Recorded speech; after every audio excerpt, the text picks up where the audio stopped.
Content warning. This series discusses the murder of a mother and her 9-year-old daughter and the sexual assault of a child. This episode describes the investigation of the crime scene and the results of the autopsies. Listener discretion is advised. If you or someone you know needs support, contact Lifeline on 131114 or 1-800-RESPECT on 1-800-737-732 or your local crisis service. At 6:19 p.m. on Wednesday the 8th of August 1984, two police officers sitting in a divisional van in Ferntree Gully received a message from Police Communications to attend 13 Kelvin Drive. A man named James had called police from the house. The information passed to the senior constables was brief. A woman may be dead. 3 minutes later, at approximately 6:22 p.m, they pulled into the driveway. What waited inside was considerably worse than the call had suggested. A 35-year-old mother and her 9-year-old daughter had both been murdered. In the hours that followed, local police, detectives, a police surgeon, crime scene examiners, and eventually the homicide squad would converge on 13 Kelvin Drive. The house that Neighbours had watched sit silently behind closed blinds for almost a day would now be photographed, searched, and examined, room by room. And an investigation would begin that would continue for over 42 years. Yet today, the fundamental question confronting those first two police officers when they stepped through the door of 13 Kelvin Drive remains unanswered. Who did this?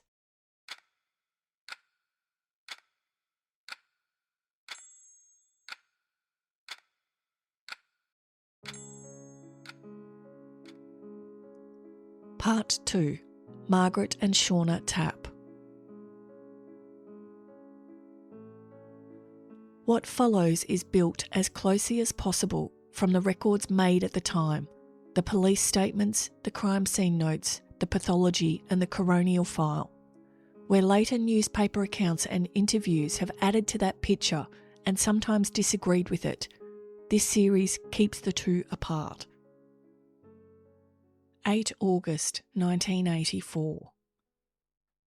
Senior Constable Russell arrives at 13 Kelvin Drive with his colleague, Senior Constable Kevin. He approaches the front door and notices no exterior lighting, a bundle of newspaper on the right, and a note on top of the papers. He enters the front bedroom after being motioned in by James, and as he walks in, sees a brown lady's hair comb lying on the floor. He finds Margaret in the front bedroom dead, with an empty glass on the bedside table. He continues down the hall with James to the next open doorway and finds Seana on the bed. Her curtains are drawn. There's no light on, but Russell can see a glass of what looks to be orange juice tipped over onto her bedside table. He leaves the house with both Kevin and James. As the three men walk out of the house, Sergeant Michael is arriving, parking his police sedan at the curb just north of the driveway. Russell meets him and takes him through the scene. Two ambulance officers from the Ferntree Gully depot attend, and after seeing Margaret, one of them tells the sergeant what is already becoming clear. The woman has been strangled. Michael secures the crime scene. From this point, 13 Kelvin Drive is no longer a home. Within the half hour, detectives from the local CIB arrive, and the machinery that will occupy this street deep into the night begins to assemble. Detectives, a police surgeon, crime scene examiners, a photographer, and, diverted to Kelvin Drive on their way home for the evening, the homicide squad. At approximately 7:45 p.m, the police surgeon moves through the house with a senior detective and formally declares life extinct. Margaret first, then 2 minutes later, Seana. His notes for Margaret record a complex pattern of laceration, bruising and abrasion across the front of her neck, and pinpoint hemorrhages on her lips. For Seana, a patterned abrasion and bruising across the front of her neck, petechiae on her face, and a white frothy material in her mouth. For both, he records the same two observations. Rigor mortis is present. The bodies are cold to the touch. Margaret and Seana have been dead for some time, long enough that the question police will need to answer is not just who, but when. Lionel, a senior constable with the crime scene section of the State Forensic Science Laboratory, arrives at 13 Kelvin Drive, a 3-bedroom brick veneer house on the west side of Kelvin Drive. He notes that the house can be entered from the front, through the entrance hall, from an enclosed patio on the south side, through a sliding glass door into the family room, or through the back door into the laundry. The entrance hall is carpeted, and on the floor lies a brown hair comb. In the 3rd bedroom, the bed is made, with photocopied articles and newspaper clippings on the bed and the table, and the curtains drawn closed. In the lounge room, there are photocopied articles on the floor, a typewriter, and notes on the coffee table, and a folder on the settee. In the main bedroom, a deceased woman lies on her back on the west side of the double bed, her head slightly raised on pillows stacked behind her head, the doona pulled back to her abdomen, and her nightdress pulled up slightly under her buttocks. There are severe lacerations and bruising to her throat. Beside her on the bed is a book, The Law of Torts. The bedroom floor is polished wood. Dusted with fingerprint powder, it reveals latent impressions from a well-worn pair of Dunlop Volley sports shoes, near the doorway and under the west side of the bed, positioned so that they could only have been made while the wearer was standing directly against the west edge of the bed. There are further volley impressions on the tiled floor of the alcove, between the bathroom and the toilet. In the 2nd bedroom, a deceased girl lies on her back, dressed in a nightdress and underwear that do not appear to have been disturbed, the doona drawn up to her chest. She has bruising to her throat and is foamed at the mouth. On the chest of drawers beside the bed is an overturned glass of fruit juice, which is spilt onto the edge of the bed and carpeted floor beside it. He takes a number of items: sheets, doona covers and pillowcases, various types of rope found in the vicinity, a glove from the front lawn, fruit juice from the 2nd bedroom and the laundry, cigarette butts from the main bedroom, and the lifted shoe impressions from the tiled alcove. He notes that there is a pair of Dunlop Volley sports shoes in the walk-in wardrobe of the main bedroom, but that these are not the shoes which made the impressions. The clarity of the latent impressions indicates the shoes may have been trodden in a sticky substance, such as the fruit juice spilt in the 2nd bedroom, before making the impressions in the main bedroom and the alcove. Every item is recorded to test for meaning. Only some of it will be of use to investigators. Just how much use is yet to be known. At around 8 p.m, Brian, a senior constable from the photographic section of the Forensic Science Laboratory, begins recording the scene. Frame by frame. The note and the papers on the doorstep. The entry hall. The lounge room with its study papers. The kitchen looking towards the laundry. The main bedroom and the passageway leading to Seana's room.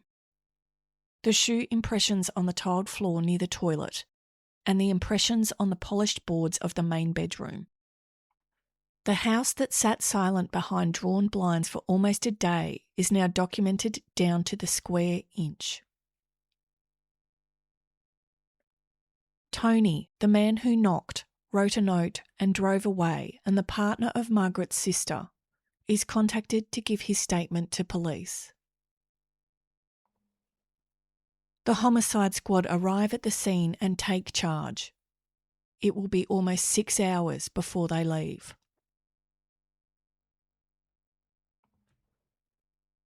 Rose arrives home to find police at the Tapp household. She learns that Margaret and Seana have been murdered. Only that morning, she and her daughter had looked at the closed blinds and found ordinary explanations for them. Now, they know some of what they were hiding.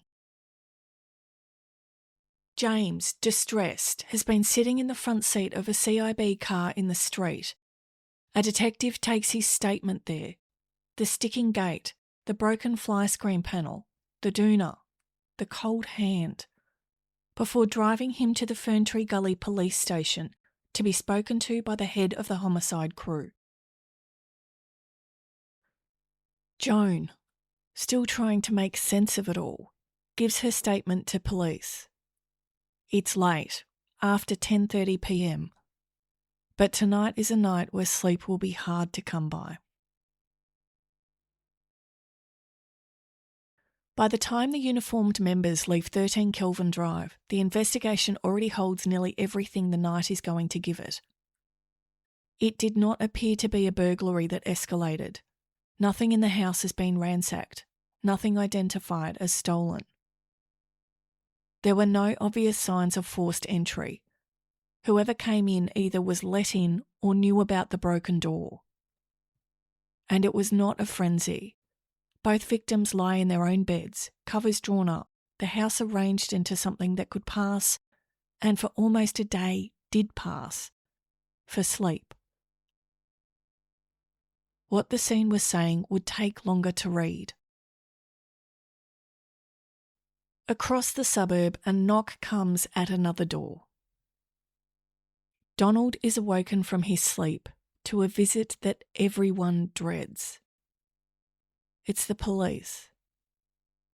He is given the news that no one can be readied for, that both his former wife Margaret and daughter Seana have been murdered. 9 August 1984. It's after 2 a.m, and after a long night not yet over, members of the homicide squad leave the scene and escort the bodies of Margaret and Seana Tapp to the coroner's court. In the small hours, the telephone rings at the home of Alan and Ruth. They learn that their daughter and their granddaughter are dead. At around 9 a.m, Brian, one of the photographers from the Forensic Science Laboratory, returns to 13 Kelvin Drive to photograph the house in daylight. Peter, another police photographer, attends the city mortuary where he takes photographs of both Margaret and Seana Tapp. He pays particular attention to the injuries on Margaret's neck and right leg, and injuries to Seana's neck. The autopsies begin. Margaret had been strangled, and the examination told the story of 2 kinds of violence. There was bruising and grazing around both of her eyes, across the bridge of her nose, behind her right ear, the marks of a beating. And there were petechiae, the tiny pinpoint hemorrhages the body produces when it is starved of air, scattered across her forehead and over the surface of both eyes. Around the front of her neck ran a bruised and abraded line that carried on, fainter and fainter, all the way around her throat. A mark, the pathologist wrote, consistent with something like a cord or a rope. Beneath it, the small bones of her neck were unbroken. Whoever did this had not lashed out once in a rage. They had held on. The cause of death was asphyxiation by strangulation. There was no evidence that Margaret had been sexually assaulted. Seana had died the same way. The signs of asphyxia were her mother's, the petechiae across her face, the froth at her mouth, the line of bruising across her throat. But her examination established something more. That before she died, Seana had been sexually assaulted. We are not going to describe those injuries. They are a matter of record, set down at the time with care. But this was a 9-year-old girl, and to catalogue her injuries here would serve nothing except to wound the people who loved her, who were still alive and still listening. What matters now is this. Like her mother, Seana died from asphyxiation by strangulation. And whatever was done to her was done by someone who then drew the covers up to her chest and walked out of the house. For the investigation, the central findings were plain. Margaret and Seana had both died of asphyxiation caused by strangulation with a rope or cord-like object. Seana had been sexually assaulted at or about the time of her death. And samples are taken and preserved. Blood, hair, tissue, swabs, fingernail clippings, material lifted from the wounds around their necks. Some of it can be examined in 1984. The rest is being kept for a science that does not yet exist. 10 August 1984. The double murders hit the newspapers. Police confirmed that there were no signs of either a struggle or forced entry, nor of anything being stolen. Alan, a scientific officer at the Forensic Science Laboratory, receives 5 sealed plastic bags labelled Tapp. They contain bedding from both bedrooms, sheets, continental quilt covers and pillowcases, a blue and green nightdress, a red and white nightdress, and a pair of pink underwear, and the biological samples taken at the post-mortems, separate containers of blood, hair and tissue for each of Margaret and Seana, fingernail clippings from both, and a set of swabs. Also amongst them are pieces of adhesive tape lifted from the wounds on each victim, and hairs recovered from Seana's body. 11 August 1984. Donald attends the coroner's court in Melbourne, where he is asked to do the task that no one should ever be asked to do. He formally identifies the bodies of Margaret Christine Tapp, his former wife, and Seana Lee Tapp, his 9-year-old daughter, and then provides police with his formal statement. There is a problem built into the investigation from the very start, and it has nothing to do with how fast police worked once they were called. It is that, for almost a full day, there was no one to call them. In the first 72 hours of a murder, memory is at its sharpest and its most useful.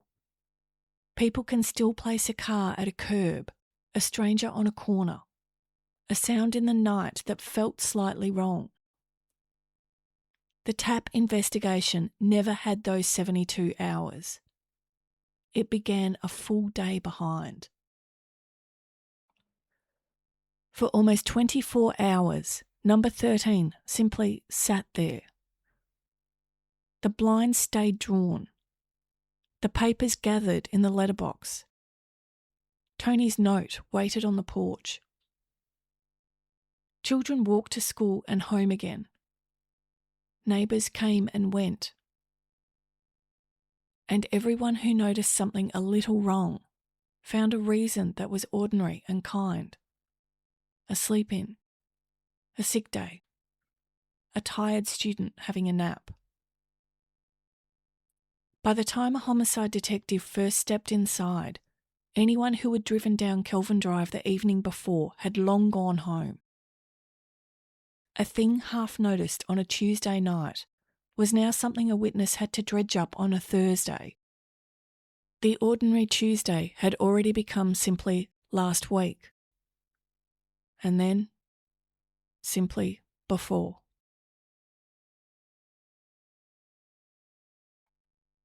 August 1984. A death notice appears in newspapers. Margaret and Seana together in a few lines of small print. Loving daughter and beloved granddaughter, mother, sister, niece. That same day, their bodies are released from the mortuary for burial. Mother and daughter are laid to rest at Ferntree Gully Cemetery, in the shadow of the hills they lived under. At Wattleview Primary, Seana's classmates are helped through it the only way children can be. Her teacher sits with them while they cry, and the children write their own small messages of goodbye alongside a poem Seana herself had written, something they could colour in, something they could hold. 15 August 1984. A week after the discovery, police confirmed publicly what the post-mortems found. Seana was sexually assaulted at or about the time of her death. Margaret was not. The pair were strangled with a cord or rope. Detectives appeal for anyone who saw a car or people near Kelvin Drive, Burke Road or the Burwood Highway on the evening of the 7th and 8th of August. It is the last substantial piece of news coverage this case will receive for years. Time is never neutral. It worked for the person who walked out of 13 Kelvin Drive, and against everyone trying to find them. As the days turn into a week and then weeks, both Rose and Karen give their statements to police. Both are among the final people known to have seen Margaret and Seana alive. But they are not simply witnesses.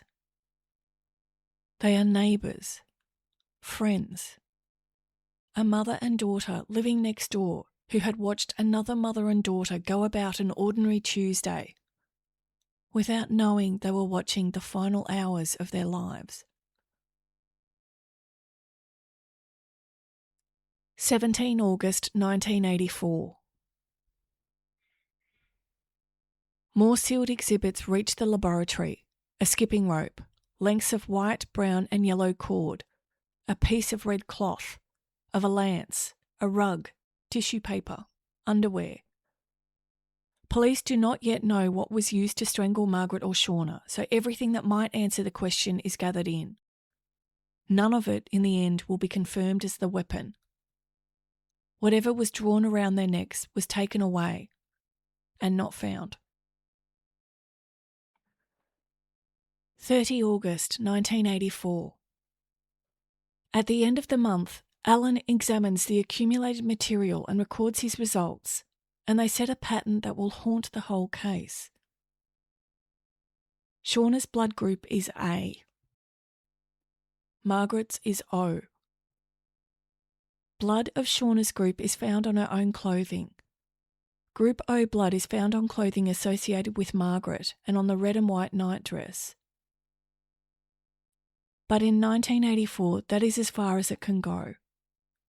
A Group O result cannot tell police the blood is Margaret's, only that it could be.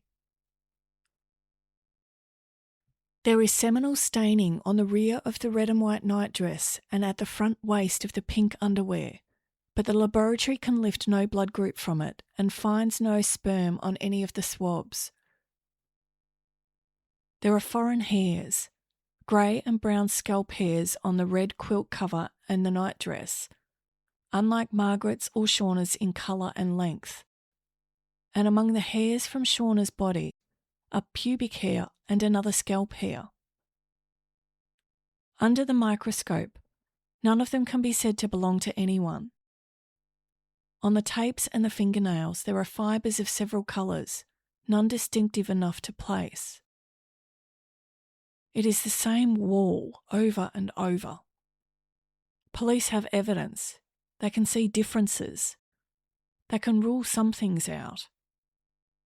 What they cannot do, not in 1984, is turn any of it into a name. By now, the investigation has spread far beyond the house. Detectives work Kelvin Drive and the streets around it door to door. Friends are interviewed. Family is interviewed. The people of Margaret's social and working life are interviewed. Tips come in on the back of the press coverage. Some people become suspects. Some are questioned and set aside. By the time the investigation reaches the coroner, the officer in charge will say that several hundred people have been interviewed. And still, there is no identified offender. There is the vehicle too, the red Ford utility from Kelvin Drive. 2 sightings near number 15 on the evening of the murders, one at around 5:20 p.m, another at around 9 p.m. The 2 men did not describe quite the same vehicle, so it cannot be said as fact that they saw the same ute, but police took the sightings seriously. The later description had chrome 12-slot mag wheels, gold pinstriping, and a black tarpaulin over the tray. Both witnesses agreed to supervised hypnosis to try to draw more detail from the memory. The vehicle was investigated. It was never identified. And nearly 2 years on, the detective leading the inquiry would tell the coroner that its presence in Kelvin Drive still could not be explained, and that he considered it of vital importance. Someone knew why that ute was there. Police could not establish who. The shoe impressions gave the same frustration. The tread was consistent with a well-worn Dunlop volley. The pair inside the house had not made the prints. Footwear from the suspects who were questioned produced no match on the record. The hairs could not be attributed. The fibres could not be attributed. The seminal material could not be attributed. The ropes did not name the weapon. And the red utility stayed a red utility with no owner. A case with a great deal of evidence was slowly becoming a case without an answer. Months pass. Then a year. Then more. The urgency of August 1984 becomes the slower, patient work of an unsolved homicide. Statements sit beside laboratory reports. Photographs besides exhibits. Names are checked again and again. Alibis are weighed. Leads are followed. But no one is charged and no motive is ever established. And eventually, the deaths of Margaret and Seana Tapp move towards the coroner.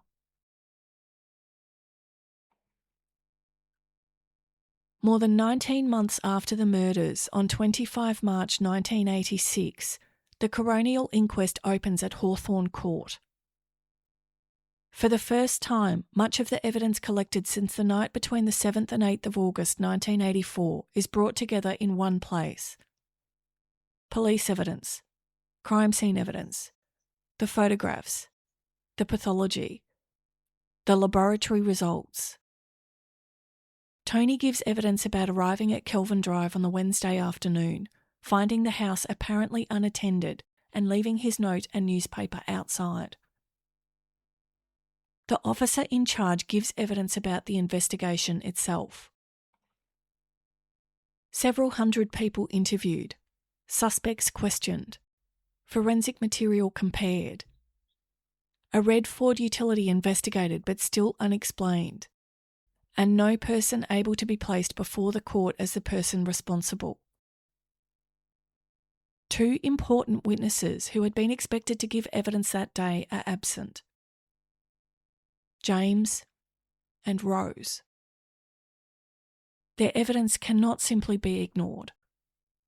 The inquest is adjourned. Almost a month later, the hearing resumes. This time, James and Rose attend. James describes his friendship with Margaret, their plan for the opera, his movements on the Tuesday evening, and his discovery of the bodies the following day. Rose takes the court back into the small, ordinary details that only became important afterwards. Margaret at her books through the open blind, the drawn blinds on Wednesday morning, no movement from the house, and nothing through the night that told her a woman and a child were being killed on the other side of the wall. When the evidence is finished, the coroner is left certain of some things and with nothing at all on the one that matters most. Margaret Christine Tapp was murdered. Seana Lee Tapp was murdered. They died of asphyxia caused by strangulation, unlawfully and maliciously inflicted, by a person or persons whose identity has not been established. Murder by a person or persons unknown. An application is made to the Victorian Government for a $50,000 reward. The inquest closes. The investigation does not.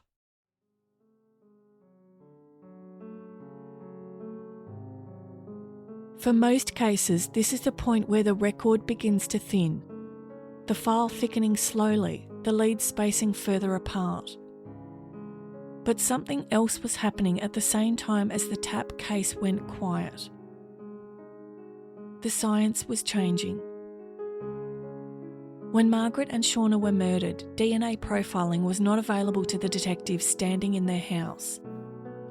The scientist who examined those foreign hairs could describe them and compare them and say they matched no one in the case, but he could not give police the name of the head they came from. The seminal staining could be seen but not read. The fingernail scrapings could be kept, but there was no test yet that could ask whose skin might be under them. Some of the most important evidence in that house existed years before the technology that could finally speak for it. So the exhibits waited, sealed, labelled and stored. For 24 years they waited. And then, in 2008, they seemed at last to give up a name. What that name was, how a DNA match strong enough to charge a man with 2 murders was announced to a grateful family, and how, within a fortnight, the whole thing collapsed, is where we go next. If you have information about the murders of Margaret and Seana Tapp, please contact Victoria Police Crime Stoppers on 1800 333 000 or make a confidential report online at www.police.vic.gov.au/crime-stoppers. Some names and non-essential identifying details have been changed for privacy. All core events and timings are drawn from the police, medical and coronial records of the time and from contemporaneous reporting.